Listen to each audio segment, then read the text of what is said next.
here, so we will go ahead and call the February 13th agenda meeting to order. The first order of business is to approve the minutes from January 28th.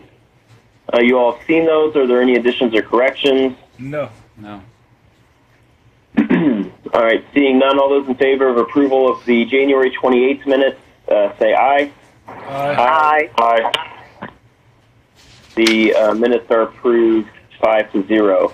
All right, today we have 7 reports and orders to get through, plus 2 case discussions, another discussion, and then a closed personnel item. So first up, tariffs and new orders. File number EO 2020-0188 and ER 2020-0189. This is in the matter of the application of Evergy Missouri West, DBA Evergy Missouri West, containing its semi-annual fuel adjustment clause true-up and rate adjustment. Evergy West submitted an FAC true-up amount showing that during the recovery period of September 1, 2018 through August 31st, 2019, the company undercollected $128,984. Staff reviewed the testimony and supporting schedules as well as information routinely provided by Evergy West. Staff recommended that the Commission approve the true-up filing. The company intends to include that undercollection to the amount that it will recover in its FAC rate for the accumulation period running from March 2020 through August 2020. The tariff sheet for that period would actually result in a reduction in the fuel adjustment rate, so that an average residential customer will see a monthly rate reduction of approximately $3.20. Staff verified that the company's fuel and purchase power costs and noted that Evergy West excluded expenses from the removal of coal and propane for the retired Sibley plant. Staff also agreed with the company's PISA calculations. I support this order approving the recovery period true-up amount, and notice that the FAC tariff will go into effect by operation of law on March 1st as an interim rate adjustment. So I recommend that we support the order as drafted version number 3. Commissioner Kinney. I support the order. Commissioner Root. I'm in support as well. All the numbers seem to be correct. Okay. Commissioner Coleman. I'm in support. And Commissioner Holzman. Support the order. All right. All those in favor of approving the order as drafted version 3, say aye. Aye. Aye. Aye. The order is approved 5-0. Next up, file number EM 2019-0212. This is in the matter of the application of Citizens Electric Corporation for an order authorizing the sale of certain electric transmission facilities. Citizen Electric Corporation filed an application with the Commission seeking approval to sell some of the transmission facilities to Wabash Valley Power Association. Citizen staff and Wabash later filed a stipulation and agreement which included certain conditions on the sale, and no party opposed that agreement. When reviewing a proposal to transfer utility property, the Commission determines if the proposal is not detrimental to the public interest. And after reviewing the application and the unopposed stipulation and agreement, I support the order approving the sale of the certain utility assets and directing the signatories to comply with the terms of the stipulation and agreement. So I recommend that we support the order as drafted version 1. Commissioner Kinney? I support the order. I support the order as well. Commissioner Root? Commissioner Coleman? I'm in support. Commissioner Holzman? Support the order. All right. All those in favor of approving the order as drafted version 1, say aye. Aye. Aye. Aye. The order is approved 5-0.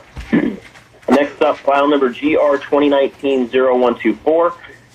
This is in the matter of Empire District Gas Company's purchase gas adjustment tariff filing.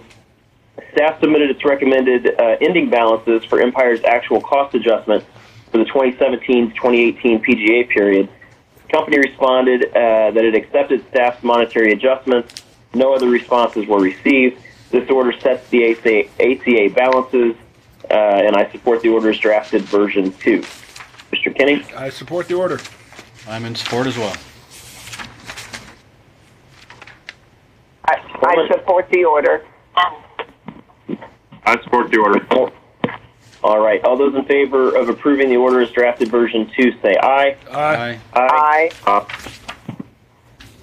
The order is approved 5-0. Next up, file number GR 2019-0123. This is in the matter of Liberty Utilities, Mid-States Natural Gas Corp., DBA Liberty Utilities, purchase gas adjustment tariff filing. Similar to the last order, staff performed its audit of Liberty Utilities' ACA balance from the 2017 to 2018 period. Staff recommended an ending ACA balance as contained in Liberty's filings with no monetary adjustments. Staff did make some non-monetary adjustments, which Liberty has responded to. Neither staff nor Liberty identified issues that needed to be addressed by the Commission, and this order sets the ending ACA balances, so I recommend that we support the orders drafted version 2. Mr. Kinney? I'm in support. As am I. I am in support. I support the order. All right. All those in favor of approving the order as drafted version 2 say aye. Aye. Aye. Aye. The order is approved 5-0. Next up, file number ER 2020-0154. This is in the matter of Evergy Metro, DBA Evergy Missouri Metro's demand-side investment mechanism rider, rate adjustment and true-up. Evergy Metro filed tariff sheets to adjust its DSIM rate. These tariff sheets are part of the company's semi-annual adjustments for its energy efficiency program costs, including the projected Cycle 3 costs that the Commission approved at the end of last year. Staff reviewed the substituted tariff sheets and recommended that they be approved. So this order approves the interim rates to go into effect on March 1st, and I support the order as drafted version 3. Commissioner Kinney. I support the order as well. As do I. I support the order. I support the order. All right. All those in favor of approving the order as drafted version 3 say aye. Aye. Aye. The order is approved 5-0. Next up, file number ER 2020-0155. This is in the matter of Evergy Missouri West, DBA Evergy Missouri West demand-side investment mechanism rider rate adjustment and true-up. Similar to the last order, this order concerns the semi-annual DSIM adjustments, but this time for Evergy Missouri West. Staff reviewed the tariff sheets and recommended that the interim rates be approved. I find the tariff sheets comply with the Commission's regulations and approved DSIM and support the order as drafted version 3. Mr. Kinney? I am in support. I'm in support. I support the order. I support the order.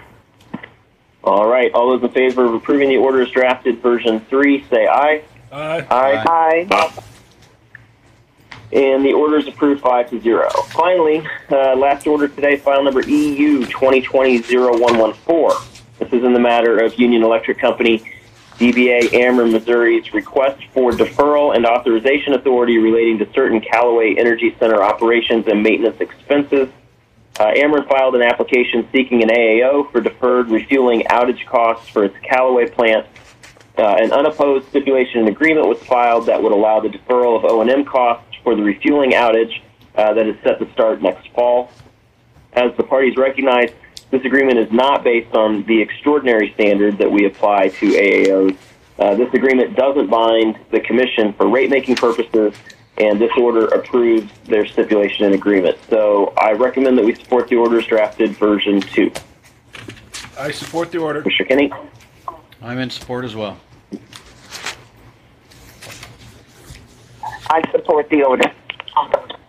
I support the order. All right. All those in favor of approving the order as drafted version 2 say aye. Aye. Aye. Aye. Aye. The order is approved 5-0. All right. That concludes reports and orders. Next up, we do have 2 case discussions. First case will be file number WA 2019-0185. In the application of Osage Utility Operating Company to acquire certain water and sewer assets. And for a CCN, that's Judge DePel. Yes. Judge, you have a memo? I do. I have circulated a memo, and basically, as most of you are aware, this is a company with a long history at the Commission, and we have before us the application of Osage Utility Operating Company requesting to purchase the assets of Osage Water. And it boils down to a public interest determination. And on the next to the last page of the memo, I listed out the commission decision items. And that's the first of those is basically that public interest determination in determining whether or not to grant a certificate of convenience and necessity and transfer these assets.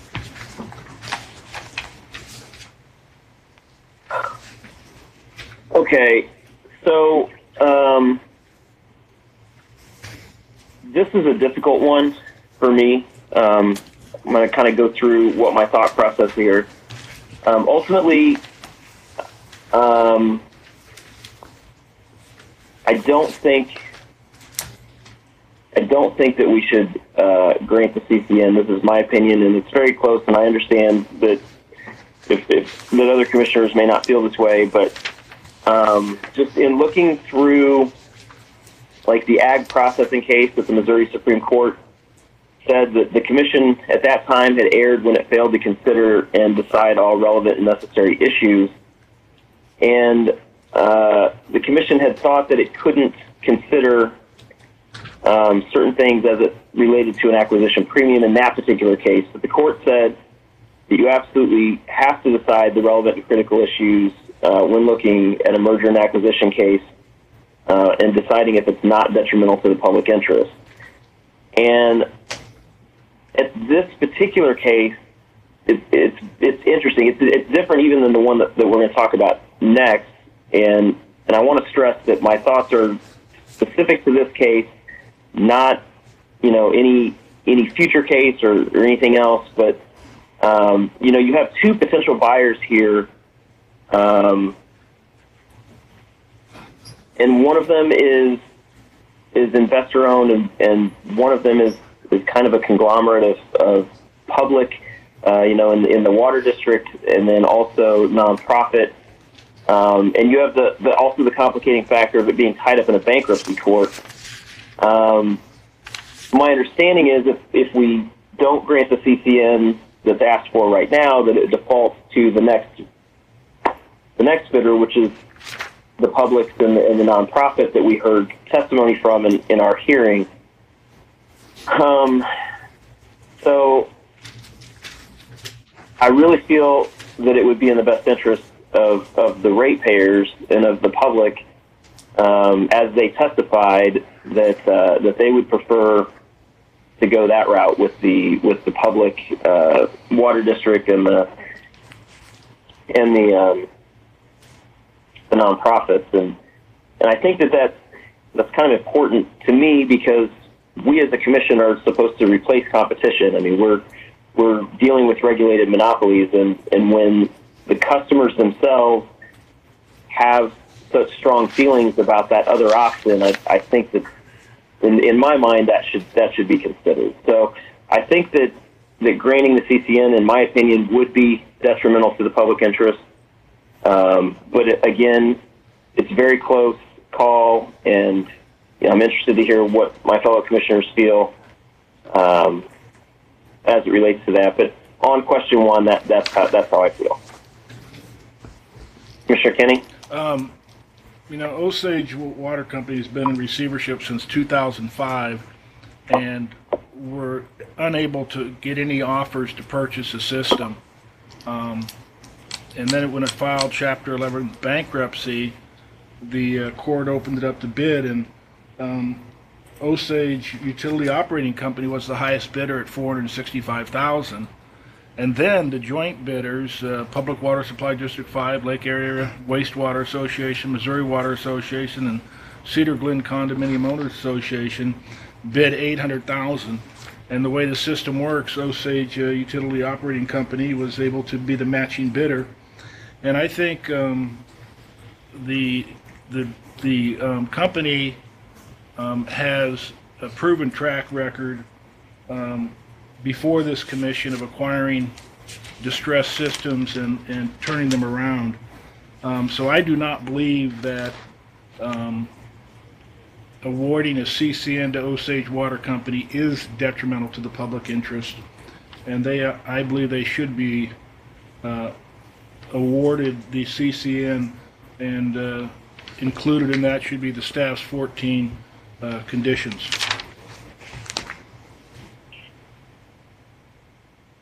Okay, Commissioner Root?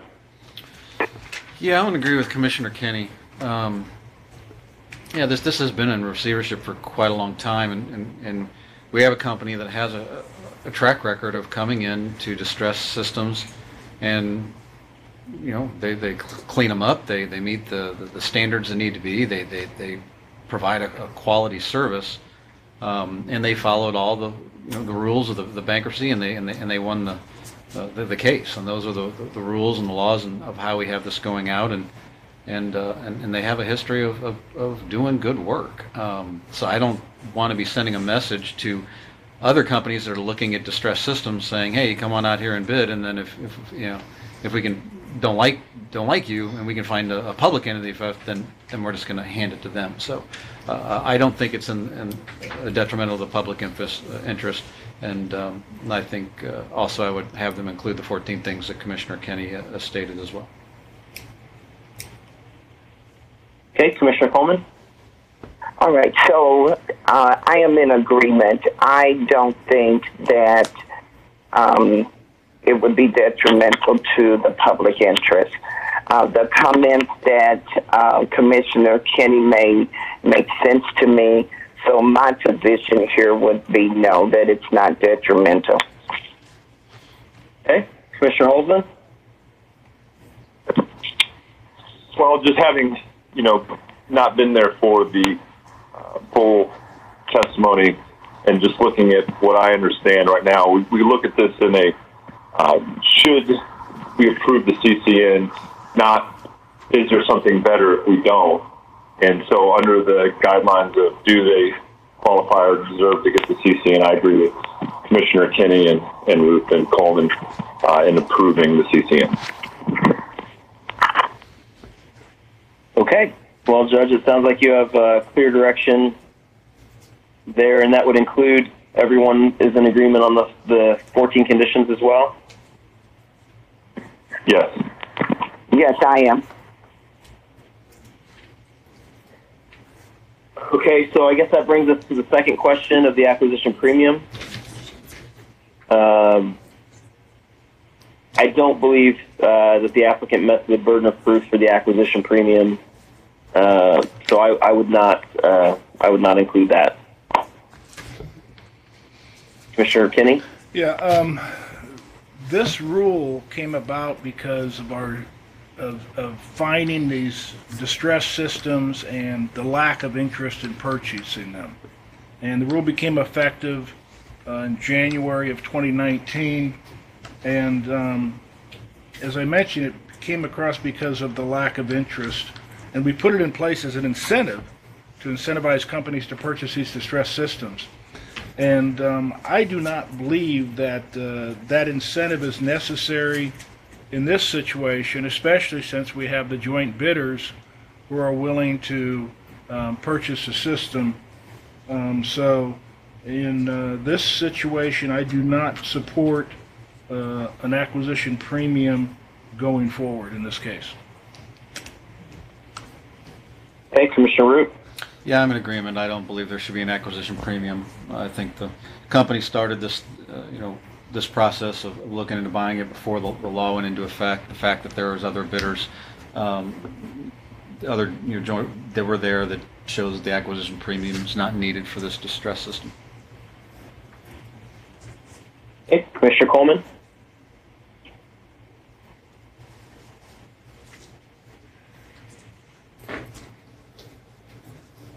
Commissioner Coleman? Are you muted by chance?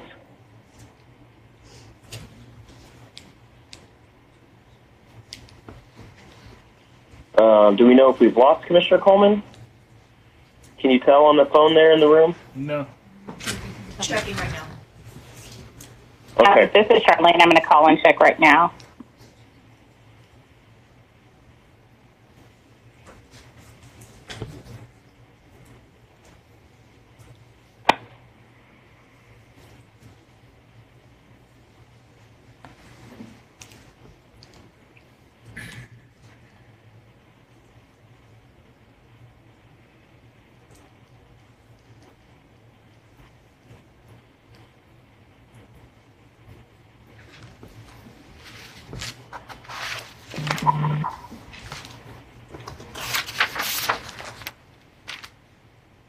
appears that she has been disconnected, so we're going to see if we can get her back real quick.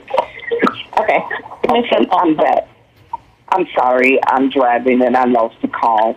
I don't know where it ended, but based on what I was hearing, my position is the same as Kenny's and Commissioner Root. Okay. So no acquisition premium. Correct. Commissioner Holzman, you in agreement with that? I concur with the rest of the commission. Okay, so I believe that with that, you should have the direction, Judge, because I think that makes the third question moot. That's correct. Okay, thank you. Okay. All right, thank you, Judge, for that. Next up, we have a case discussion on file number WA 2019-0299.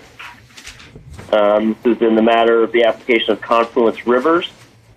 This is Judge Hatcher. Thank you, Mr. Chairman. This case is a purchase of the Port Perry Service Company by Confluence Rivers Utility, and the Lake Perry lot owners, which are the current customers of the Port Perry Service system, are objecting to the purchase by Confluence, and they have also proposed themselves as alternative purchasers. The Commission has already stated that it has no authority to award private property to an alternative purchaser. The same analysis as your previous discussion here applies. This is an acquisition case, and the standard for an acquisition case is whether it is detrimental to the public. That's issue 1 as described in your memo. Issue 2 is probably the first issue, but we couldn't back into it this way. Issue 2 is whether determining the net book value of Port Perry is a necessary and essential item for the Commission to determine. And that's under the same case, ag processing, that you all were just discussing in Judge DePell's case. Okay. So I want to address issue 2 because I personally do think that determining the net book value is relevant and critical to this case. Also, I don't feel that there's currently enough in the record for us to accurately determine what that net book value is. So I would like to have an additional hearing on that specific issue so that we can have that information to answer the other questions. That's the position I would like to start from. I want to see if the other commissioners agree with me that a hearing is necessary to determine that number.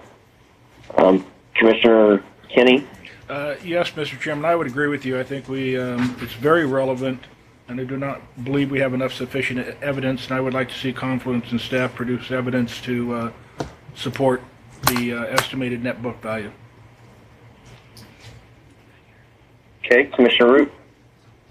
Yeah, I do not believe the sale is detrimental to the public, but I do believe we need the true net book value in this case, so I do support opening up the record again and getting things filed so each company can make their case, and the staff and everyone can make their case of what they believe the net book value is.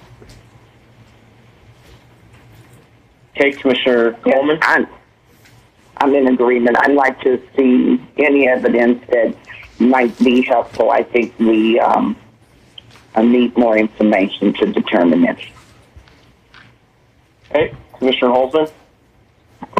I concur with the majority of the commission. All right, so I believe we'll have the judge work with the parties to set another hearing on that before we deal with the rest of that order. Does that make sense? Yes, Mr. Chairman. I'll take care of that. Okay. Thank you, Judge. I think that should be the direction you need on that. So that should conclude our case discussion. We do have one other discussion up today. Not sure who's in the room to do that, if it's Shelley or... Both Rodney's at the table. Or Rodney. Let's go. There we go. Hello. I understand you have an RFP for legal services? Yes, this is a request to begin the process to reissue the request for proposals for legal services in Washington, D.C. that the commission would utilize. Our current contract was issued in 2016. It had a 3-year period with a 1-year option to renew, so it's going to expire later this year. We are seeking permission to go ahead and restart that process and again put that out for a request for proposal. Did the same council, did we retain the same council from the last ROP? I mean, from 4 years ago? I mean, at that time, did the same council win that award? Well, we split it into electric and gas, and we did retain the same gas council, but not the same electric council. Thank you. Is the firm of Dewey, Cheatham, and Howe still available? No, they're not.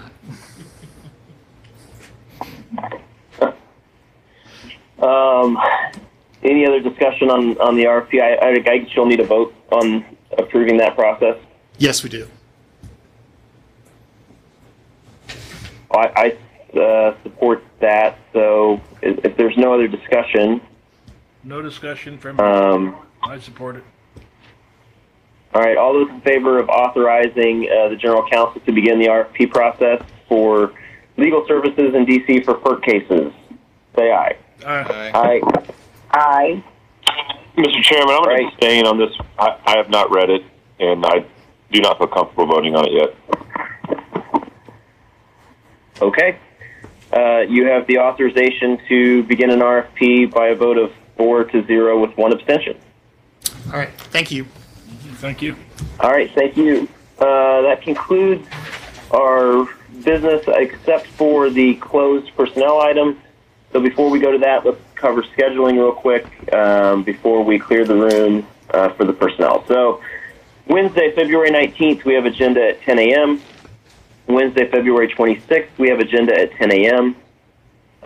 Monday, March 2nd through Friday, March 13th is the Ameren rate case hearings, the evidentiary hearings. That's case ER 2019-0335. That's in room 310, starting that Monday morning at 9 a.m. Wednesday of that week, March 4th, we have agenda scheduled at 10 a.m. That time may need to be changed closer to the date to accommodate the hearings if the hearings are conflicting with that, so just keep that in mind. We may need to move that up earlier in the morning. Wednesday, March 11th, agenda at 10 a.m. Wednesday, March 18th, agenda at 10 a.m. And Wednesday, March 25th, agenda at 10 a.m. That's the current scheduling out through March 25th. Any requests or questions regarding scheduling? Okay, seeing none, we will have to discuss, go into closed session under section 610-021 sub 3 and sub 13. So I will make a motion to go in. So moved. I'm sorry? Moved by Kenny. Seconded by Roop. Moved by Kenny and seconded by Roop. All those in favor say aye. Aye. Aye. Aye. Motion is approved 5-0. We will clear the room and adjourn immediately upon the conclusion of that closed session.